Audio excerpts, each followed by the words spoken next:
Hey there folks, Rel here.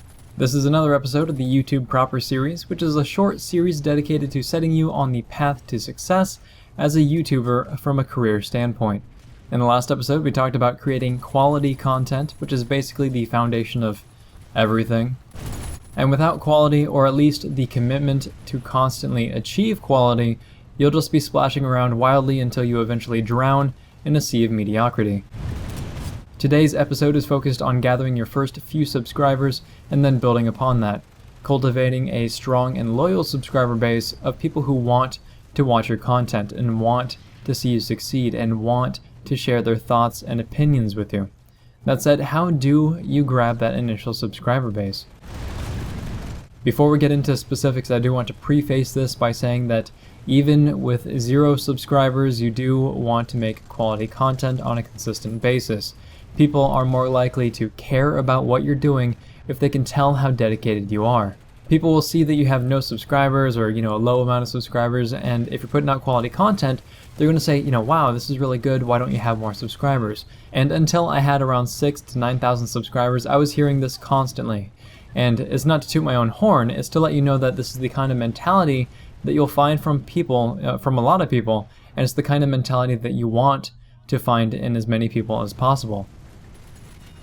I see a lot of YouTube channels starting up, or at least trying to start up, and then they say, they oversell it. They say, we're going to have gameplay, we're going to have reviews and guides and news and ponies and dinosaurs, and you should subscribe to us right now. And maybe you're thinking to yourself, wow, that sounds really awesome. I always wanted my own dinosaur. And then what happens, right? They fail to deliver, or maybe they put out a handful of useful videos, and then they stop because it gets too hard, or they get bored of it, or whatever the case is. And I can name at least 10 channels off the top of my head in the PlanetSide 2 community that have had great aspirations and end up backing out really soon after. It's always easier to talk than it is to do the work. And if you keep hammering away, if you're consistent, if you're constantly improving, people will want to see you succeed in the same way that I'm always trying to help others succeed. But don't oversell your ideas. If anything, start slow, start humble, and build.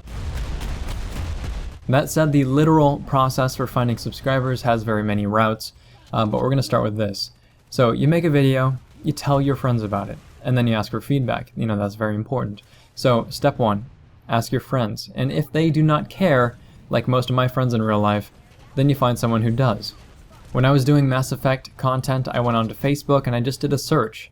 And, just typed it in. I looked for Mass Effect fan groups, right? There were maybe 2 or 3 of them with more than 100 members or so. And I joined those groups and I posted up each of my new videos. And then I asked for feedback. What would you like to see in the future? What do you think I could do better? Do you agree? Do you disagree? It's not complicated. I'm not, trying to trick people into watching my videos. And I'm not begging people to check out my stuff either. I'm offering it to those people who will find it useful or find it interesting. Also, something to note is that you want to actually be a part of those communities. If the only thing you're posting is your own videos and you're not contributing to the group in other ways, it's going to reflect poorly on you. You become that door-to-door salesman that nobody ever likes, instead of that next door neighbor who gets invited over to other people's barbecues. So after Facebook, I went on the official forums, I posted my videos there, I asked for feedback, again, and then I monitored the post. I responded to comments, and I kept hammering away. I'm deliberately emphasizing the feedback thing because if you put out a video that isn't great, or you make a mistake, or you make a couple mistakes, or you use incorrect information, people are going to say, well, this video sucks, you're wrong, you're wrong, you're wrong, and then they'll dwell on that because they have no context. But if you say that, this is my first video, I'm kind of new to video editing, can you please let me know what you guys think I can improve upon? Then they have context. You're still going to get plenty of douchebags, plenty of morons, but you also get people who genuinely care and who want to help you improve. So this is the feedback loop that you want to build. You want to participate, you want to post, and you want to improve. Participate, post, improve. Other networks you can use in addition to friends, you can use Facebook, the official forums, Twitter, Reddit, and also unofficial like third-party websites. In the case of PlanetSide 2, that'd be PlanetSide Universe and other forums. As a side note, if you do not have a Twitter account, it could be worth getting one if you're going to actively use it.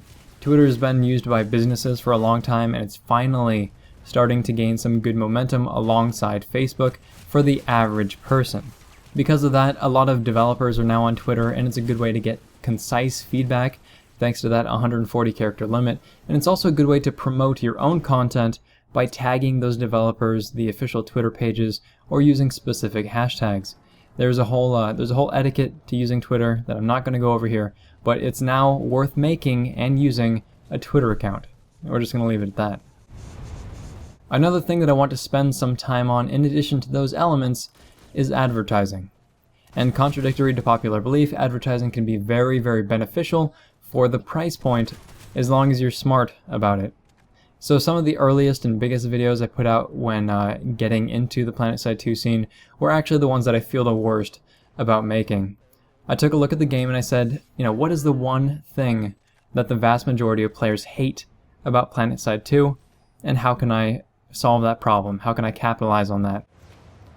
And the answer at the time was the cert grind. I hated grinding certs, everybody did, because certifications just took forever to get, and this was before they added all the easy ways to gain experience, like alerts and ribbons and whatever. So there was a problem there, and I was able to offer an easy solution, or at least let people think that I can give them a solution. How to grind certs easily in PlanetSide 2, parts 1 and 2. And I went into Google AdWords, I made some video advertisements, I plugged in my keywords, $20 spent on each video. That's it. And that $40 investment has paid itself off who knows how many times over, in the form of not only views and income for those specific videos, both of which have, they almost have broken the 100,000 view mark individually, but also in the subscriber count that it's going to give you. Making a video like that, even though it makes me feel a little bit dirty, was a gateway. It's a gateway for people to view my other videos, and it created an opportunity for me to contribute to the community in other ways. And to explain just why I say that I feel dirty about making these videos, is that humans have a natural inclination to gravitate toward the easiest, the quickest, the best, or the most convenient way to do something. It's sickening, really. I mean, we are a culture of convenience. There's a reason why you see so many products or stores or websites that just say, this is the best place for this, or this is the best way to do that, or this is the #1 such and such. And now that I've brought your attention to that, just watch for that as you go through life. From now on, it's really, really ridiculous. So the act of capitalizing on this natural inclination is what makes me feel dirty. The videos themselves were fine, the first one was, and the second one was a little bit more controversial, on purpose, but still, they had good information, and they were relative to the topic. There's a reason why you do not see me post up videos that say, best assault rifles on PlanetSide 2, because there isn't such a thing. There are situations and players who certain weapons will work best for, but just claiming outright that something is better, in the title, is bad form, in my opinion. I actually did a video about this whole sort of situation in a Thoughts on Better Gaming episode called the Best Syndrome, and if you feel like looking it up, do check it out. I'll actually link it in the description down below. But yeah, that's it. I'm gonna get off my soapbox now. So the point of that was that you can create gateways, which are videos that people will want to watch because it helps solve a problem. Then you can promote these gateways through Google AdWords for video, which will make more people view your video, and provided you set your gateway up correctly, you will get more subscribers and more viewers for the rest of your content. Now, I don't suggest doing this too early on. You still want to have a bunch of content there for other people to view, and you want all of your videos to be good quality content, stuff that people are going to stick around for, or else they're just going to watch your video, they're not going to subscribe to the channel, they're not going to like the video, they're just going to, watch it, it's going to cost you a little bit of money, then they're going to go somewhere else. The next thing that you can and should do, aside from working on your own to build your subscriber base, is to forge alliances and find mentors, both of which are extremely important for the growth of your channel at an early stage. When I was still doing content for Mass Effect 3 and I had only a handful of subscribers, I got into contact with another YouTuber who had been doing Mass Effect 3 for a pretty long time. He did reviews, he did Let's Plays, he did other bits and pieces of information, so I sent him a message and I just asked if he had any advice on being a YouTuber. That's it. I didn't link him a video to watch, I didn't link him to my channel, I didn't ask him to check out my stuff or give me a shout out. None of that, because that's stupid. Nobody wants to hear it, and if someone is interested in checking you out, they know how, right? They've been on YouTube for a while. They know how. So we later ended up having a conversation, an hour or two long on Skype, and we just talked about YouTube. And that's because it was actually because he was bored and just wanted to talk, and that was completely fine for me. I got some helpful information about that, and I kind of progressed from there. So after that conversation, we eventually talked a little bit more, here and there, just sending tells, and he helped me get more subscribers by commenting and liking the videos that he actually thought were worth watching.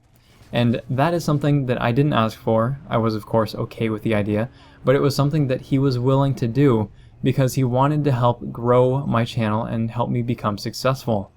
Later on, I ended up helping him out by making thumbnails for his videos, because that was something that he admittedly sucked at. He sucked at doing it, and I like to think at least that I'm pretty okay. So that's an alliance. It's a mutually beneficial relationship, but you're not begging, you're not spamming, it's not even a sub for a sub or anything cheesy like that. In order to find and create an alliance, you generally want to talk to YouTubers who are in the same realm of expertise, and they have a similar subscriber base. At the time, me and this other person did not. I had like 100 subscribers, he had 15,000-ish, and even through his help, I only gained about 200 or 300 more subscribers, but that was still very helpful. The way that you should approach these people is by asking a genuine question, not one with an ulterior motive either, a genuine question. We live in a society where we're constantly being bombarded with people who want something in return, and because of that, a lot of people have gotten pretty good at telling who does and does not want something from you. So be genuine, send a relatively short message with a simple question. Do not ask too much, because it comes off as annoying, or it comes off as needy, and takes up a lot of the YouTuber's time. And don't ask too little, or you'll get stomped out by a quick response opposed to a helpful one. That said, I do not consider that person a mentor. We happen to have a shared interest. A mentor is someone or something, it could be a book, that you genuinely want to learn from or even emulate to a degree. They don't even need to know that they are your mentor. You don't need to keep in contact with them. A mentor is just someone who you respect and whose lessons you can take to heart. For me, it was Drifter, who I mentioned a couple of times in earlier videos. We had very similar styles and ways of talking, and when I stumbled across his videos, I was very interested in talking to him specifically. And I did send him a message or two, but he has, 500,000 subscribers, so you have to imagine that he's a pretty busy guy. He did answer the questions that I had, and I continued to watch his videos. I still pick up helpful insights from his videos, be it production quality, formatting, word choice, etc., even though I don't actually talk to him or even play Call of Duty anymore. Both alliances and mentors are extremely important in their own right, and alliances are important for starting out since you can associate yourself with someone who is more popular, which will in turn shed some of that popularity onto you, at least in some respect.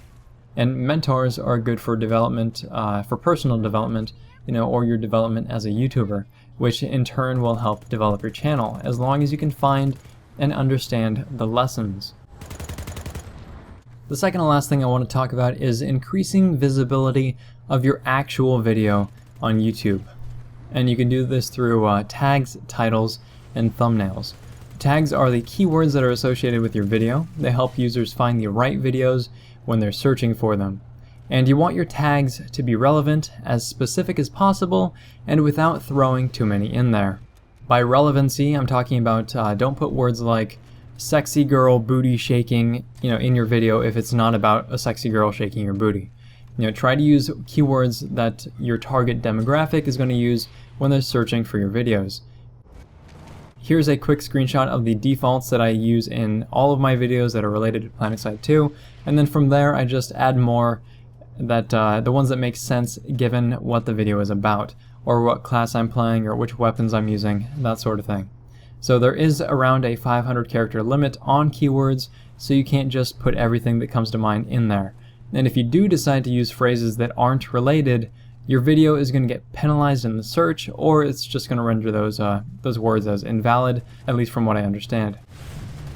A common practice, I see it a lot, is to stuff your description full of keywords, and that's completely wrong. I don't believe in it. YouTube can see through this to the best of my knowledge. Instead, you actually want to use a good description that explains exactly what's going on in the video. Just put a couple of sentences toward the top portion of the video description. So you want what's most important to you to be right at the top. So I happen to use my PlanetSide 2 referral link, though I'm thinking of moving that down because nobody clicks on the thing anyway, and just using a video description first instead. Titles are important as well. Your video title, you want them to be catchy. You want to encompass what your video is about while trying to sneak in search terms.